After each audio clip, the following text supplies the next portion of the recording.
Worse is yet to come. Let's have a look. Hello everyone, I'm Florian.Heise and welcome to another episode of HeiseSays.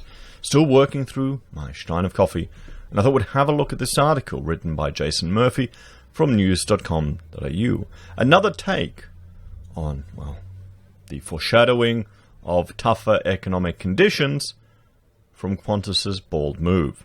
6,000 jobs cut by the national airline is dramatic, and it's going to affect a lot of people. But it seems to be the death knell for the media and for a lot of the pundits of the much hoped for V-shaped recovery. I'm surprised it's taken this long. So, let's have a look at Jason's take on this. Qantas is laying off 6,000 staff and immediately retiring all its 747s in a move that should shake the Australian economy to its core. The flying kangaroo has given us a glimpse of the future. He's probably right. He's probably right. Unemployment right now, or job ads are down. We looked at another one where job ads have plunged. Unemployment, guys, is sitting at 7.5%. Sorry, 7.2%. This is the ABS data. If we look at the Roy Morgan combined unemployment and underemployment, which I think is what we really should be looking at, it's a different methodology. It's about a quarter of the workforce, everyone. And this is just the beginning of the recession. We still have support mechanisms in place for a lot of businesses. JobKeeper is helping some people keep their staff on. It's not going to last forever. More jobs will be cut as businesses understand the new reality. Qantas's layoffs is a lot in one day, but across the rest of the economy, there will be worse to come. On top of the 6,000 layoffs, Qantas is standing down 15,000 staff. Half of them are stood down until international flights resume, which will mean years without work for some employees. And one gentleman in the comments, working for Qantas, that was stood down, he was applying for job after job, but because he was stood down, no one wanted to talk to him. I mean, it's the thing. It's a cruel situation to be in. You may still have a job. As an employer, would you risk taking someone on who's been stood down, who may just jump back to Qantas, who may prefer working for them, and you're just a dodgy part-time job that they don't appreciate? They won't have the loyalty there. So you're stuck between a rock and a hard place. In some ways, you want the cut clean, gone, so you can go and move on with your life. It's like someone stringing you on in a relationship or something. It's quite cruel in a way, but I understand why they're doing it. Maybe to not prop up the job unemployment figures. What do you think, everyone? What do you think's worse, being laid off or being stood down and not paid for a year? They are permitted to work other jobs while stood down and will continue to accrue leave from Qantas. However, it would be crazy to assume that these people will remain with the company, so the loss of jobs could be even higher than 6,000. Exactly. I mean, that's the only thing. You're still getting the leave. So there's still an element of loyalty there to Qantas. I think a lot of them will go, no, stuff you. I need someone else. I need more. I need to build a future somewhere else. It takes time for business to even recognize the extent of changes needed. Qantas have actually acted quite fast. Eliminating a huge chunk of its workforce and raising nearly $2 billion takes time. It's a process requiring many lawyers, bankers, internal meetings, and meetings of the board of directors. One reason Qantas has been able to be so expeditious is that the impact on aviation is bright and clear. At time of writing, Qantas had just 6 planes in the air above Australia, 6 for a company of 29,000 staff. I mean, there you go. There you go. Just 6, everyone. 6. The size of the problem in aviation is obvious. That's also why Virgin was so quick to go into administration. For other sectors, the medium-term issues are still slowly coming into focus. Commercial real estate, retail, public transport, and hospitality all have their days of reckoning ahead. When the writing on the wall becomes legible, it will not contain happy tidings. Yeah, he's right. The IMF is now saying the pandemic hit global growth harder than expected, and that the expected bounce back is not going to plan. The recovery is projected to be more gradual than previously forecast, the fund wrote in the World Economic Outlook released on Thursday. And we looked at that in a previous video. What was quite concerning was the The declines in GDP to countries that are our trading nations, to Japan, Korea. I will bring up a website here, the Observatory of Economic Complexity, just to introduce some people. And I know a lot of you have seen it before, all the regulars have seen it. This is a great website, though, if you haven't. And it just gives you an understanding of what Australia is exporting and where we're exporting it to. So if you're reading these articles and seeing this news going, Japan takes a big hit, that's 30% of Australia's exports, everyone. Just of our resources. And it's also our imports. A quarter of our imports are coming from China. Oh, sorry, China's 30%, Japan's 11%. If they take a big hit, our economy is going to feel it. Then you add to the mix, you add the fact that our tourism as well is heavily dependent on a lot of the Asian countries. International students also coming from China and a lot of the Asian countries. So if they take an economic hit, if their GDP gets sliced down as well, and China's predicted to go from 6% growth to 1% growth, we're gonna feel that, everyone.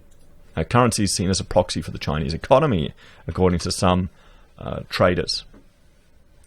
So all these percentages look neat on the page, but in real life they represent mess and despair.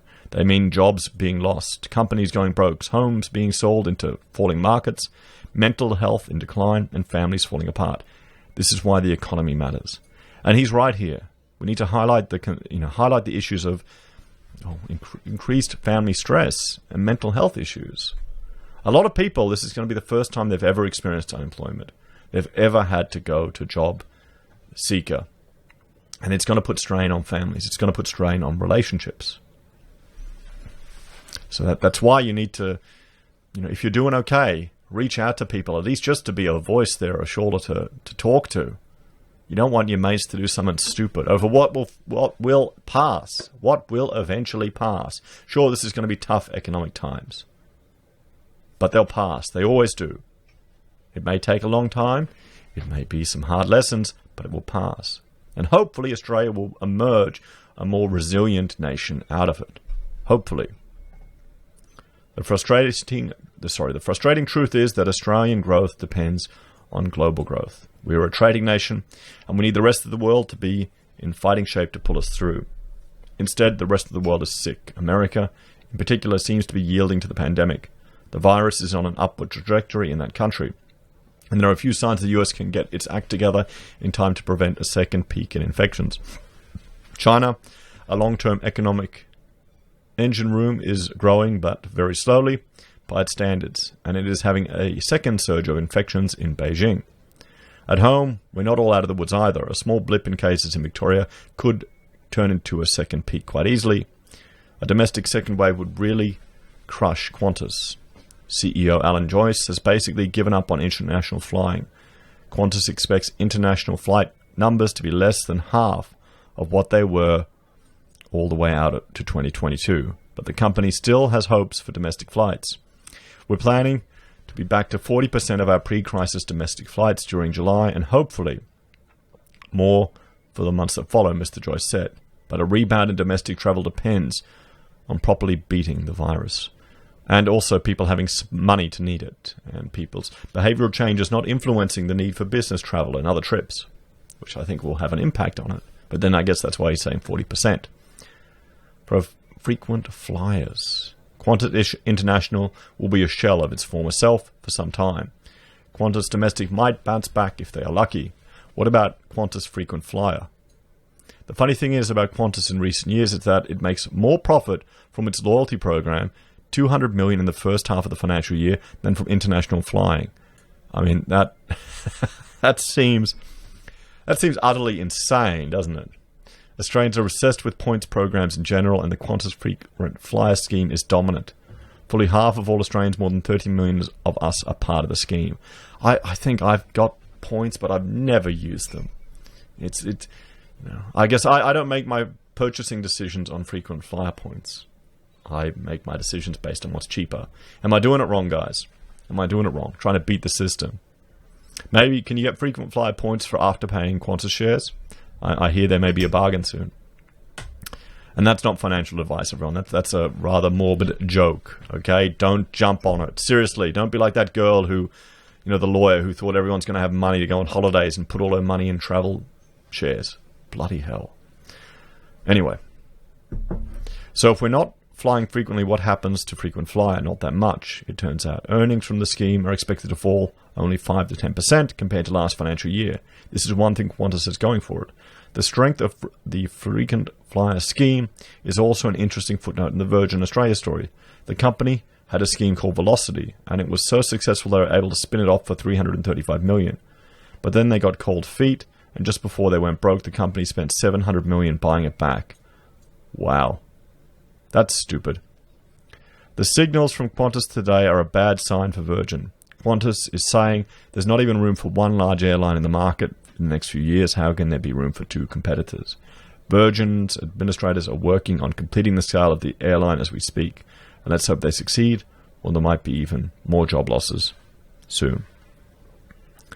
So, here we go. A foreshadowing of tougher times in the economy due to Qantas's cuts. More and more companies that are going to, well, have to respond. What do you all think, everyone? What do you think? I think tough times are ahead. This is just the beginning of a recession. And the next few years are going to be challenging. Hopefully Australia will emerge from this with a positive. I'd love to see some innovations and some reform of our tax laws, our employment legislation, streamlining things, making it easier for businesses, making it commercially viable for manufacturers, finding ways to get property cheaper. Let's have some special economic regions where we test and experiment with new and innovative ideas. How about we help stimulate the economy and tourism by getting rid of fuel excises, making petrol a lot cheaper so people are encouraged to drive around and travel when the borders open. We won't all be able to afford to fly. What do you think, everyone? Let me know your ideas in the comments below. Please like, share, and subscribe to the channel. If you're a fan and want to support the content I create here, there are a few ways you can. You can join the channel on YouTube or Patreon. You can support us via our affiliate links at Amazon or eBay, or Independent Reserve and Kucoin. You can buy our merch from HeiseSays, use Gold Pass from the Perth Mint, or support us via PayPal. Thanks, everyone. I'll see you next time.